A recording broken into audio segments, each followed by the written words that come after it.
Shabbat Shalom. I have a memory that always brings a smile to my face.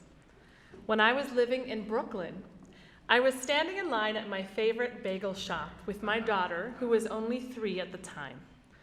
I was holding her in my arms so that her head rested on my shoulder and she was eye level with a gentleman standing behind me. I heard her little voice say to him, "I'm Jewish." He said, "What?" She said, "I'm Jewish." He said, "Oh, that's nice. I am too." Living in New York City for over a decade and raising a family here, I still marvel at the ease of living in such a Jewish city. Now, as Hanukkah approaches, I see menorahs standing in store windows, large Jewish stars dangling from street lights, and Happy Hanukkah banners, even in the most unexpected places. The other day I was walking with my children and I made them stop to see that there was one in the entrance to a parking garage. I don't take for granted these symbols of acceptance and celebration of the Jewish people. I do not take for granted that I live in an area where my children can talk about being Jewish without worry, where there is some insulation from anti-Semitism. I did not have that same experience growing up in a small town in southwestern Ontario, Canada. I remember when I was a child, riding along on my big-wheeled bike while kids chased me yelling, "You killed Jesus, you Jew." So I am especially appreciative and grateful for the acceptance that I experience every day in New York City. Yet, this election and its violent underbelly tells us a different reality. As I read the news and see incidents of anti-Semitism, I feel the familiar worry creep up. And while anti-Semitism is a worry for many of us, other groups are under tremendous threat right now. This week, I saw a program on PBS in which the Commissioner of Human Rights in New York City stated that hate crimes in the city have gone up by 115% since the election. 115%. We have seen swastikas painted on subway car seats and children's playground structures. We have heard the story of the Muslim subway worker who was verbally harassed, followed out of the train, and pushed down a flight of stairs. And of another Muslim woman, this time a police officer, who was accused of being a member of ISIS. And this is just the tip of the iceberg. We have seen increased incidents in racism, misogyny, anti-gay speech, and aggression towards immigrants. In this climate, it seems as if our inalienable rights, freedom of speech, justice, and equality are being threatened, and that we need to renew our commitment to protect our basic democratic tenets. Many of us are in shock. What always seemed certain is suddenly feeling less secure. We don't know where the incoming leadership will lead us. And while we plan to respond to the injustices with vigilance and with strength, we need to acknowledge our vulnerability. Hanukkah is coming at the perfect time. We seem to be craving any bit of life and its metaphor of hope. And tonight, I'd like to focus on 3 ways in which the ritual of lighting candles on Hanukkah can bring hope into the season of uncertainty. First, we assert our religious identity in a public sphere, making room for others to do so as well. There is an anecdote about a girl named Rachel who moved with her mom and dad to a neighborhood that was not largely Jewish.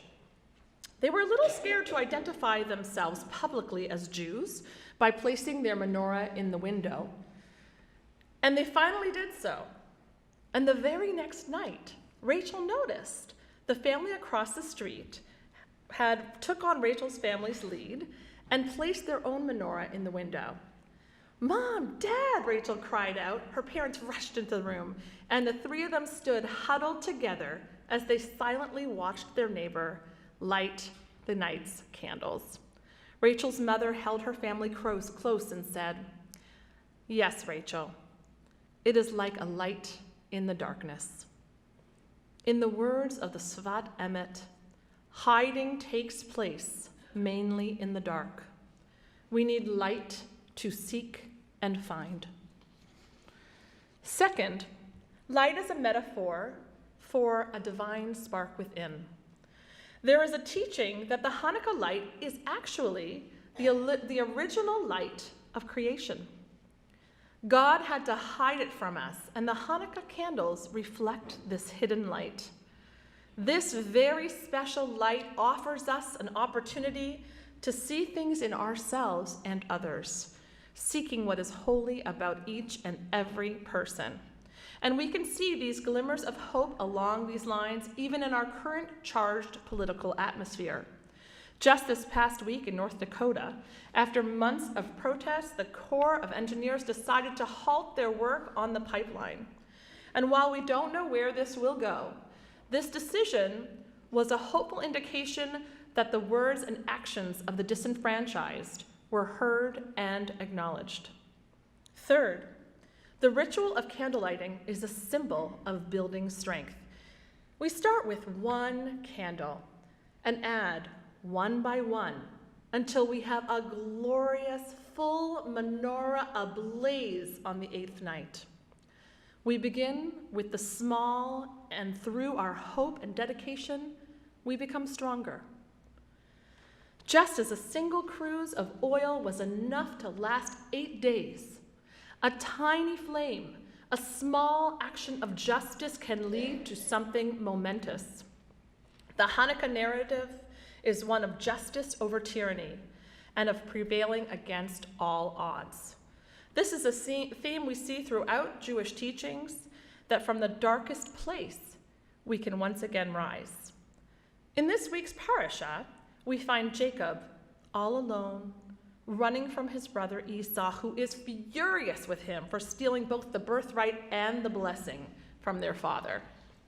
Making a long journey across the desert, Jacob lies down for the night, so weary that he uses a stone for a pillow. In this place of loneliness, of exile, of darkness, and of fear, he encounters God. Jacob has a dream that there are angels ascending and descending on a ladder and bringing his prayers up to God. When he wakes, Jacob utters these words, "God was in this place, and I did not know." At this heightened time of fear and isolation, he finds God. He finds blessing. Perhaps we are in a similar moment of uncertainty and darkness. As we meditate on the delicate flames, may we too find some comfort and hope in knowing that miracles can happen. Perhaps the greatest miracle is that we have the potential to be agents for change ourselves. We too can become sources of illumination and hope in the world. Baruch atah Adonai Eloheinu melech haolam she'asa nisim lavotenu bayamim hahem bazman hazeh. Blessed are you, eternal our God, who made miracle in the days of our forefathers and foremothers and continues to do so in our day. May it be so. On Hanukkah, whose name translates to dedication, may we rededicate ourselves to bringing the lights of justice and compassion to our nation and to the world. Shabbat Shalom.